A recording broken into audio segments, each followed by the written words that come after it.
الحمد لله الذي هدانا لهذا وما كنا لنهتدي لولا أن هدانا الله أشهد أن لا إله إلا الله وحده لا شريك له وأشهد أن محمدا عبده ورسوله الذي لا نبي بعده سبحانك لا علم لنا إلا ما علمتنا إنك أنت العليم الحكيم رب اشرح لي صدري ويسر لي أمري واحلل عقدة من لساني يفقه قولي أما بعد.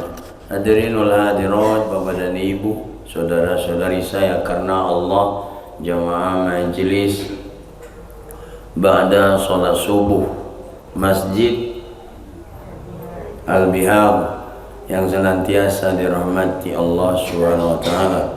Puji dan syukur kehadirat Allah atas segala limpahan rahmat, hidayah, inayah, taufik dan rahmatnya. Kita tetap dalam keistiqomahan dalam menjalankan aktivitas ibadah. Salah satu ibadah mahdhah yang wajib fardu adalah solat subuh, dan bagi kaum laki-laki yang muslim, yang baligh, yang berakal, kecuali wanita yang haid dan nifas, wajib ke masjid, ya, wajib ke masjid. Kecuali kaum ibu yang bisa menjaga kehormatan dirinya, memelihara auratnya, juga wajib ke masjid. Kenapa? Masjid itu dibangun untuk menggelar sholat berjamaah, bukan dibangun masjid itu hanya tempat sholat, tidak, tapi sholat, tempat sholat berjamaah, agar syariat ini hidup sampai akhir zaman. Karena Nabi Muhammad hijrah dari Makkah ke Madinah, bukan rumah pribadinya yang ia bangun di awal, bukan tempat dia dan Abu Bakar As-Siddiq dan sahabat yang lain, tetapi yang dibangunnya pertama adalah masjid. Di mana? Di desa Kuba. Maka barang siapa yang sholat 2 rakaat di Masjid Kuba, maka samalah dengan pahala umroh. Usahakan nanti bagi yang naik haji dan umroh, bergegaslah masuk ke dalam masjid, walau di pelatarannya. Usahakan dapat menegakkan sholat 2 rakaat, sholat sunat apapun jadilah, ya, walau tahiyatul masjid, sholat sunat wudu, bisa sholat sunat taubat, sholat sunat mutlak, qabliyah ataupun ba'diyah. Yang penting dapat 2 rakaat sholat sunat di sana di samping sholat wajib. Bertemu kita dalam kajian Siratun Nabawiyah, perjalanan Nabi Muhammad sebelum lahir sampai dia nanti berlindung atau wafat. Kami orang-orang tarekat tidak boleh bilang Nabi itu wafat, ya, nggak boleh dibilang wali-wali Allah itu juga meninggal, nggak boleh, mangkat nggak boleh, berpulang nggak boleh. Kami orang tarekat ada adab, ya, diajarkan oleh Tuan Guru. Kalau ada Nabiullah, Rasulullah meninggal, dia disebut berlindung, termasuk aulia, wali-wali Allah, berlindung, ya. Kenapa berlindung? Karena ada ayat menyatakan begini. A'udzubillahi minasyaitonirrajim. Bismillahirrahmanirrahim. Wala taqulu liman yuqtalu fi sabilillahi amwat. Jangan kamu katakan orang yang mati di jalan Allah itu mati, ya. Di jalan Allah, ya. Nabi Muhammad di jalan Allah meninggal, ya. Kematian wali Allah itu di jalan mana? Jalan Allah, ya. Wala taqulu liman yuqtalu fi sabilillah. Dan jangan kamu katakan orang yang mati di jalan Allah itu mati. Bal ahya, akan tetapi mereka hidup, walakin la tash'urun. Kapan Bapak Ibu dengar itu sering ayatnya? Waktu apa? Bukan ayat musibah. Ya. Bukan ayat musibah namanya itu. Surah Al-Baqarah ayat 154. Ya. Itu bukan ayat itu sampai alladzina idza asabatuhum musibah qalu inna lillahi wa inna ilaihi raji'un. Bukan ayat kematian itu ya. Itu mau dialihkan orang Yahudinya kiblat, dibunyikannya lonceng di Kubah Syahra. Tahu Kubah Syahra? Kubah Syahra. Tahu? Yang kubah emas tuh. Ada kubah emas. Di mana? Di Palestina. Dekat apa? Masjidil Aqsa. Ada Kubah Syahra. Ya. Dulu kiblat kita ke Masjidil Aqsa. Dibunyikan mereka lah lonceng dia. Sinagog. Ya. Ya, rumah ibadah orang Yahudi apa? Sinagog. Dibunyikannya lonceng, gong. Diejek mereka Nabi Muhammad. Lihat tuh Muhammad sama pengikutnya, kaum muslimin. Dihadapnya tempat ibadah kita. Maka وَمِنْ حَيْثُ خَرَجْتَ فَوَلِّ وَجْهَكَ شَطْرَ الْمَسْجِدِ الْحَرَامِ. Maka dipalingkanlah ke Masjidil Haram. Ada mengatakan Nabi sedang makan, ada mengatakan Nabi sedang sholat. Ya, dua riwayat dia. Sedang makan, berputar saja Nabi sendiri supaya nanti habis makan menghadap ke Masjidil Haram sholatnya. Anda mengatakan sedang sholat. Yang mana lebih kuat? Sedang sholat. Cobalah tanya ustadz-ustadz di luar nanti ya, beda-beda pendapat. Maka tanah tempat Nabi sholat tadi atau makan, ya antara dua lah itu, maka disumbangkan oleh seorang nenek. Tanahnya dibangun masjid. Apa nama masjidnya? Qiblatain. Masjid dua kiblat. Ada mengatakan sedang makan Nabi, berputar dia makan. Ada yang sedang sholat. Kira-kira di rumah nenek itu sedang sholat atau sedang makan?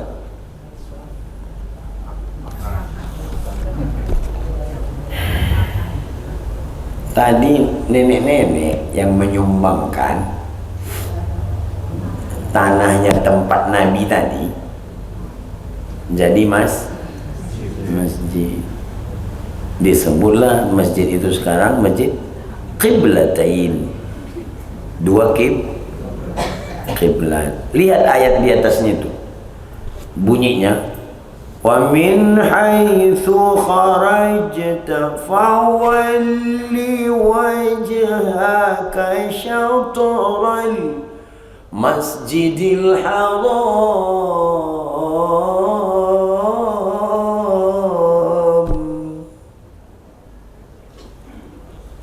supaya menghadap ke Masjidil Haram. Nenek tadi punya tanah. Kira-kira Nabi sedang sholat di situ atau sedang makan? Sedang sholat. Nantilah tanya di luar. Ya, saya lebih kuat sedang makan. Beliau. Ya, kalau sedang sholat masuk di akal juga, berputar ya. Sana Masjidil Aqsa jadi ke Masjidil Haram. Coba logikakan dulu lah, ya. Nanti ditanya ustaz. Kalau kurang kejelasan, WA saja saya ya. Saya tembakkan kisahnya. Bagaimana nenek itu menyumbangkan tanahnya. Baru nanti terjawab. Baik. Syiratun Nabawiyah.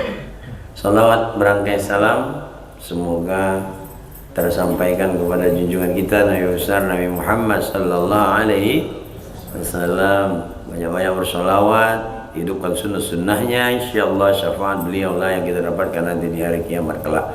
Yang terhormat Ketua BKM Masjid Al-Bihar, seluruh takmir masjid, tuan imam, para muadzin, ada Bapak Sekda berhadir, seluruh orang-orang tua kami, para tokoh yang berhadir di masjid yang sama kita cinta ini. Baik, kita lanjutkan saja to the point.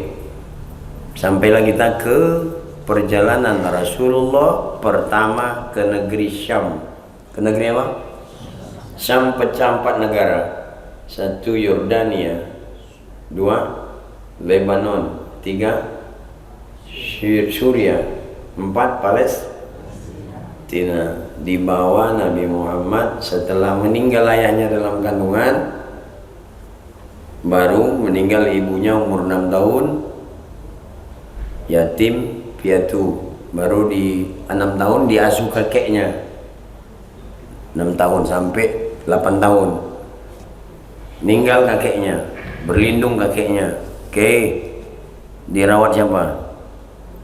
Pamannya, namanya Abu Thalib. Siapa anak Abu Thalib? Sahabat keempat, Ali bin Abi Thalib. Abu Thalib itu kakak beradik ayah Nabi dengan Abu Thalib. Ada Ja'far, ada Hamzah, 13 orang mereka, semua laki-laki. Ayah Nabi yang tua atau nomor berapa? Atau yang bungsu? Yang bungsu, ya, Abdullah ibni Abdul Muthalib, yang bungsu. Dirawat oleh kakeknya.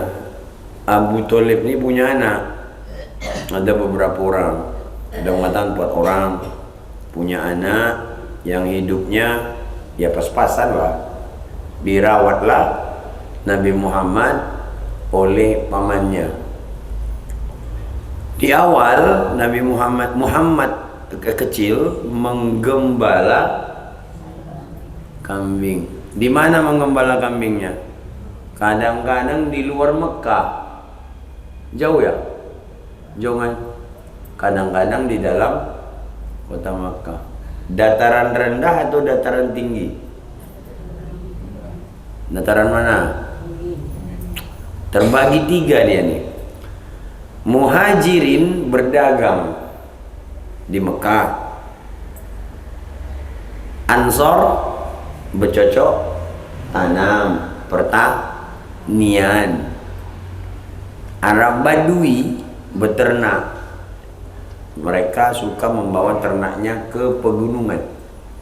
Rumputnya, ya Allah, sini sikit, situ sikit, sana sikit, situ sikit. Tapi kambing tuh gemuk-gemuk. Coba logika kan? Rumput di sini sedikit, di sana sedikit, jarak sekian meter sedikit. Tapi kambing tuh gemuk-gemuk. Kok bisa? Kok bisa? Jarang berpenyakit. Kambing sibol kah? Nah, banyak rumput kan? Ya kan? Akhirnya saya tanya lagi, domba, kambing di Mekah tuh, di Arab tuh habis, berkembang biak.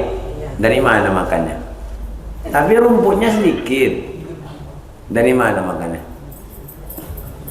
Disitulah logika kita ini terbatas dia, ya. Kalau Allah berkehendak, mudah kan? Mudah enggak?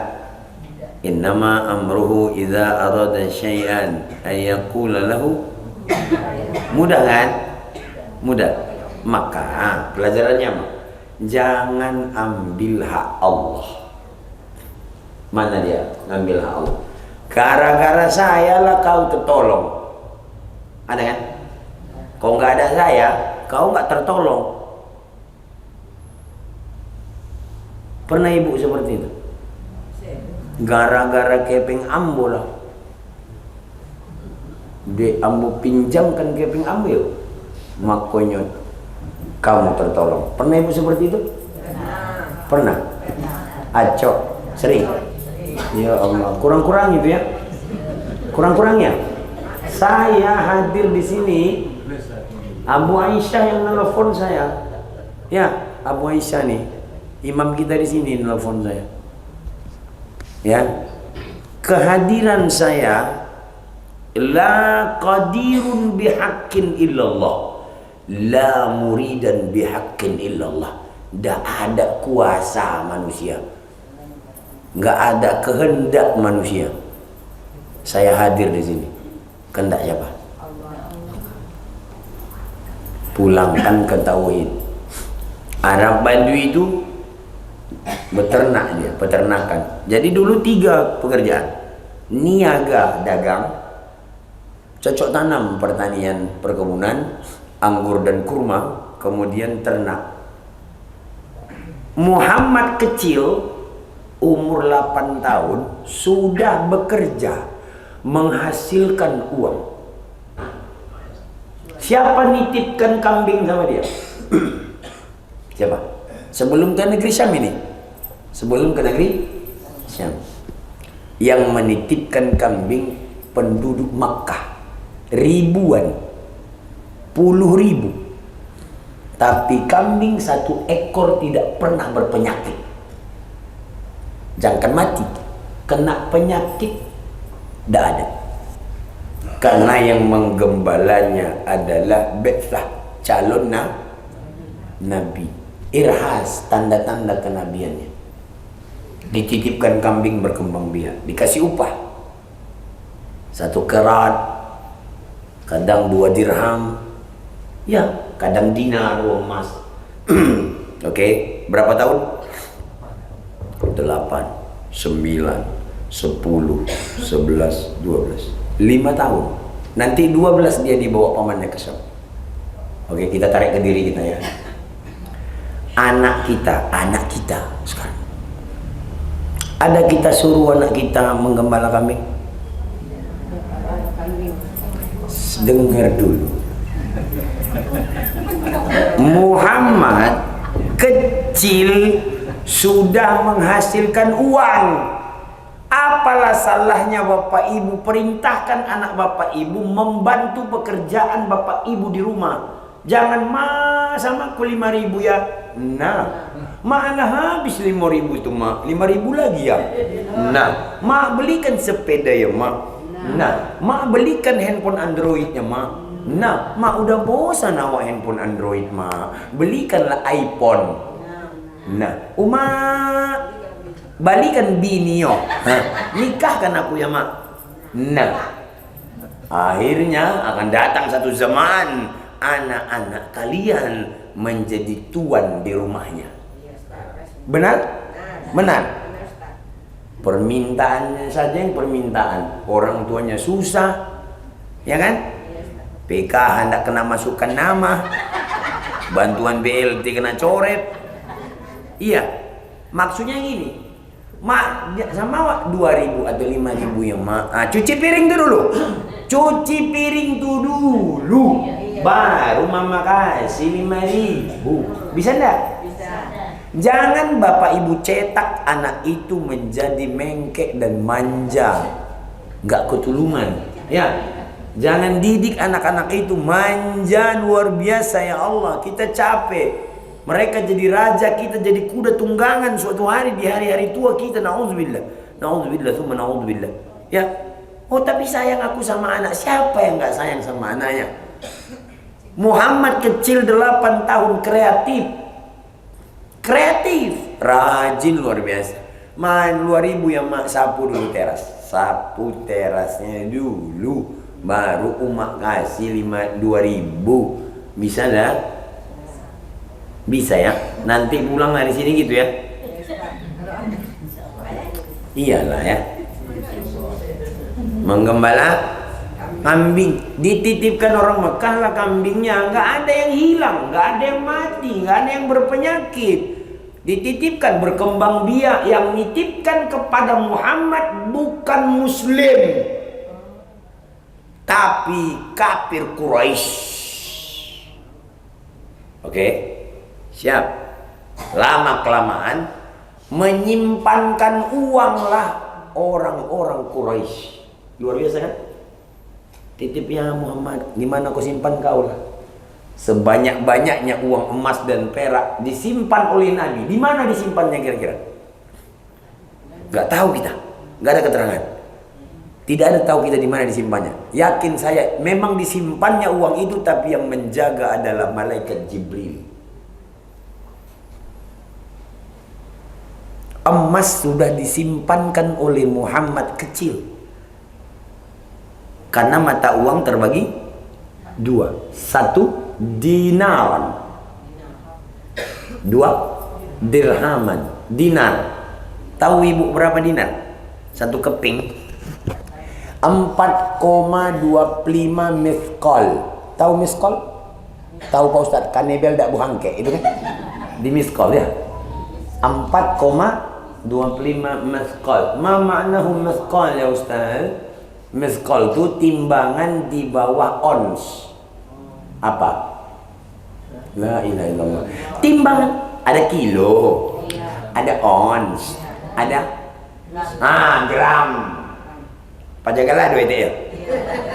Jual cabai ya. Timbangan di bawah 4,25 miskol. Si Bulga satu emas berapa gram? 2,5 ya. 2,5 gram. Dikali 2, 5. Berarti 1 dinar hampir 2 emas. Ya, hampir berapa? Waktu perang Badar, harta rampasan perang menang kaum muslimin lawan orang kafir 50.000 dinar. Harta rampasan perang. Kita kalikan aja 2 juta. 2 juta kali 50.000. Berapa uangnya? Harta rampasan perang. Berapa uangnya?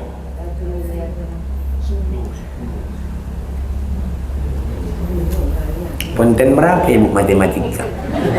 Waktu sekolah 50.000 berapa nolnya? 50.000 empat.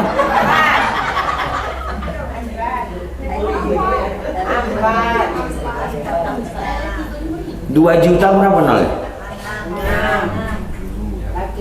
10 kan? Nolnya 50.000 dinar. Berapa nolnya? 4. Tambah 2 juta 6. 10 nolnya kan? Baru 5 kali 2. Berarti 11 nolnya. Berapa? 100 miliar. La ilaha illallah. Payah kali ngalikan itu saja nggak bisa ya Allah. Oke lanjut. Disimpankan oleh orang Mekah uangnya, digembalakan kambing-kambing mereka oleh Muhammad. Tapi ada kawan Nabi Muhammad, nggak disebutkan juga. Nanti kalau Muhammad turun ke Mekah, dijaga oleh kawannya itu, seorang pemuda. Maka uang aman, kambing berkembang biak, datanglah gelar, diberi mereka gelar Muhammad dengan Al-Amin. Al-Amin. Orang yang kenapa dia bertanya? Yang ngasih gelar tuh bukan orang Islam. Yang ngasih gelar orang hebat kan? Hebat kan? Yang ngasih gelar dialah Al-Amin. Muhammad Al-Amin.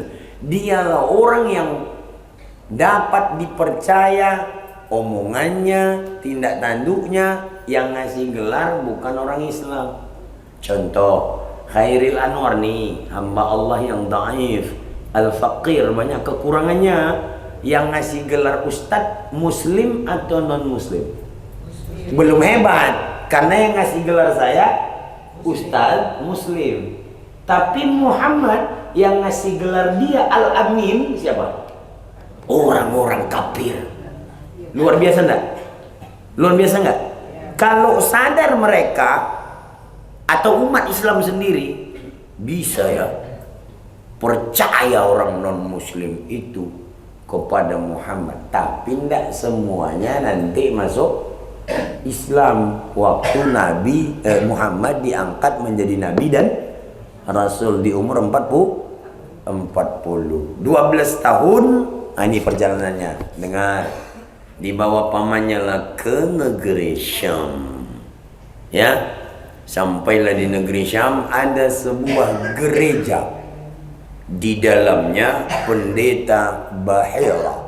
Kalau di kitab lain mungkin Buhaira ya. Sebenarnya di kitab Arab Gundul, kitab kuning belajar kami di Ma'had di pesantren, Bahira. Pendeta Bahira. Ada pembantunya si pendeta Bahira. Sudah dibacanya Injil. Injil Barnabas. Bukan Injil yang sekarang ya. Bukan perjanjian baru, Injil Barnabas. Ya di Mesir mungkin ada tuh di museum kan. Dari kulit kayu dia. Dibuka pakai alat ya. Begini. Akan datang seorang utusan Allah. Ciri-cirinya di kitab itu, ayahnya meninggal dalam kandungan. Sudah dikenal. Bentuk rambutnya begini nanti, hidungnya begini, wajahnya begini. Udah terang. Udah terang ya? Ketika Umar bin Khattab bertanya kepada Abdullah bin Salam, yang nanti Abdullah bin Salam ini masuk Islam. Apakah engkau mengenal Muhammad? Lebih kenal aku dengan Muhammad, lebih kenal aku dari anak kandungku. Lihat ya. Abdullah bin Salam ditanya oleh Umar bin Khattab, sahabat Nabi, ya Abdullah bin Salam, apakah kalian atau engkau mengenal Muhammad? Naam, ya. Lebih kenal. Seberapa kenal engkau dengan Muhammad? Lebih kenal aku kepada Muhammad daripada ke anak kandungku sendiri. Berarti ciri-cirinya sudah ada di kitab-kitab sebelumnya. Itu dia. Pendeta Bahira salah satu pendeta yang masuk surga. Karena dia masih mengamalkan Injil. Sedang makan pendeta Bahira. Udah beberapa lama ditunggunya lewat kafilah. Tahu kafilah? Tahu kafilah apa? Rombongan. Berapa banyak? Sebanyak mana? Kalau berjalan berdua kita kafilah? Enggak, bilang aja. Tahu atau enggak tahu? Nah, ya udah selesai, saya terangkan. Kan lama kali. Tahu kafilah? Enggak tahu bilang. Oke, kafilah itu lebih dari 3 ekor onta. Berjalan rombongan lebih dari 3 ekor onta. Apa namanya? Kalipah itu kafilah. Kafilah. Berjalan agak aneh rombongan yang satu nih, Abu Thalib nih.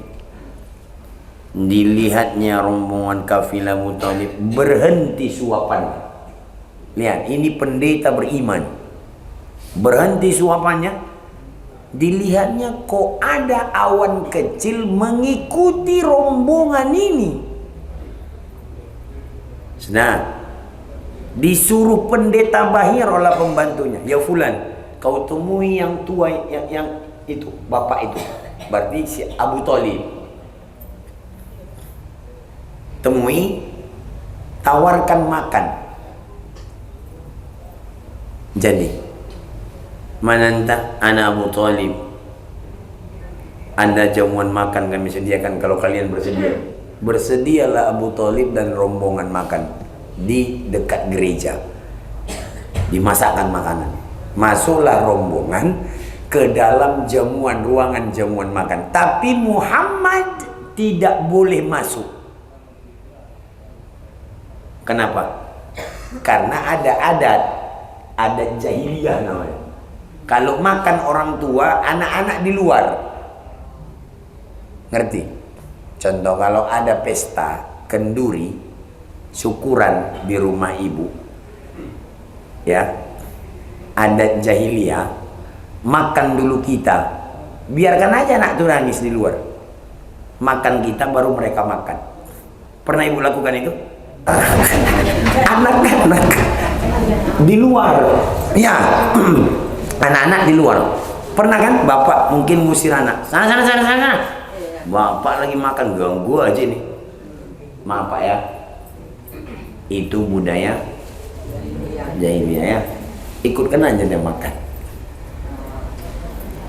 Makan, keluarlah pendeta Bahir, ditanyanya lah.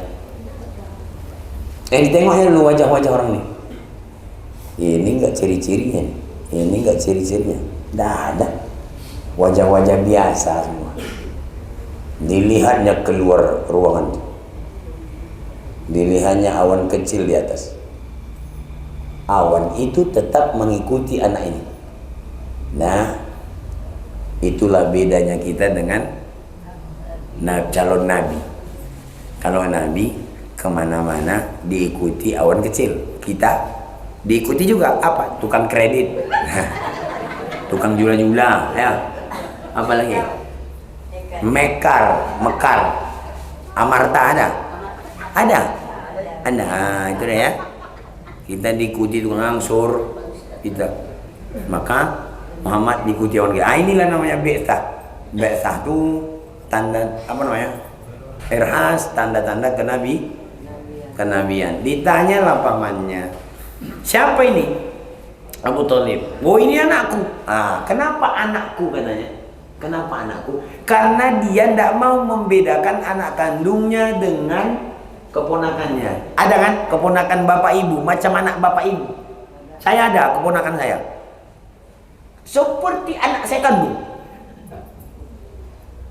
Cara saya nyuruh dia makan, mandi saya bilang. Caranya dia memperlakukan Muhammad seperti anak kandung. Bapak Ibu sekalian yang dimuliakan Allah SWT.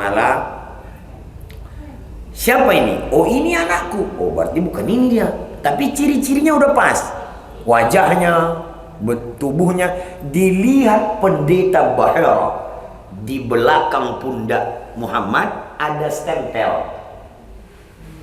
Tertulis di belakang ini, di tengkuknya ada cap stempel Rasulullah Muhammad, sama dengan tulisan cincinnya Rasulullah di atas, baru Muhammad. Dipegangnya bahunya ada tonjolan di sini. Kita ada juga, kecil ya Pak, kecil. Kalau besar tumor mungkin. Oke, sini. Di sini. Dengar ya. Ada tonjolan. Jadi Nabi itu kalau pakai gamis seperti raja. Dia ada bidang dadanya dia, tonjolan. Ya, dilihatnya ada tulisan. Ini dia. Kalau memang ini anakmu, ini dalam kitab Injil ayahnya sudah wafat. Berarti tidak ini dia. Jujurlah Abu Thalib, memang dia bukan anak kandungku, anak dari saudaraku, namanya Abdullah, dia nama Muhammad. Apa kata pendeta Bahir? Cepat kau bawa dia dari negeri ini, karena kalau ditemukan oleh orang-orang Yahudi, dengar, kalau ditemukan oleh orang-orang Yahudi, maka ini dibunuh ini anak. Bukan Nasrani, tetapi Yahudi. Berarti yang benar-benar tidak percaya sekali dengan Muhammad sebagai nabi adalah Yahudi. Terbukti kan? Zionis Israel menggempur habis-habisan Palestina adalah negeri yang pernah Muhammad dan ayahnya berdagang ke negeri itu, karena termasuk pecahan negeri Syam. Sudah dipahami? Sudah ya? Kembalikan dia ke Mekah, dikembalikan cepat-cepat oleh Abu Thalib. Kembali Nabi menggembala kambing. Hikmahnya, gelar Al-Amin diberikan bukan orang Islam, tapi orang non-Muslim atau kafir Quraisy, penduduk Makkah. Yang kedua, kenapa menggembala kambing? Memang seluruh nabi identik dengan tongkat kecil di tangannya menggembala kambing. Maka latihannya sebelum menggembala manusia, para nabi dilatih menggembala kambing. Itulah latihannya. Lama-lama manusialah yang digembalakan, ya, atau diatur begitu. Maka ada istilah di orang Kristiani, gembala. Sebenarnya itu dari kisah-kisah para nabi yang identik, rata-rata semua pernah menggembala kambing. Apa artinya Bapak Ibu sekalian? Orang Yahudi dan Nasrani sudah kenalnya Muhammad itu dari kitab-kitab sebelumnya. Jadi kreativitaskanlah anak Bapak Ibu ya. Walau kecil dia suruh bantu-bantu usaha, sapu, gantungkan ini, gantungan ini. Ayo nak, pergi beli dulu ikan, beli dulu cabai, beli dulu ini. Emak mau goreng ikan. Begitu, jangan manja ya anak-anaknya ya. Insya Allah. Itulah perjalanan Nabi Muhammad umur 12 tahun ke negeri Syam. Artinya anak kecil sudah bisa kreatif, bekerja dan menghasilkan uang. Nah, jadi nanti habis ini pertemuan kembali, panjang umur kita, amin, sehat walafiat. Bertemu lagi, kita akan lanjutkan dengan perniagaan Rasulullah membawa harta Khadijah dan pernikahannya. Ya, terima kasih atas segala perhatiannya. Mudah-mudahan bertambah ilmu tentang sejarah Nabi Muhammad SAW, membuat kita lebih cinta kepada Rasulullah SAW. Inilah perlunya ada Maulid Nabi, ya. Maulid Nabi ada bilang bid'ah, tidak usah gubris. Yang penting substansinya, isinya apa. Judulnya bisa Maulid, ya, tapi substansinya tetap siratun nabawiyah. Orang itu mungkin bikin acara tablik akbar sirah nabawiyah, sama aja itu, ya. Diperkarakan yang masalah maulud, bid'ah. Padahal kita fokusnya ke substansinya. Tahu substansi? Isinya, bukan judulnya gitu loh.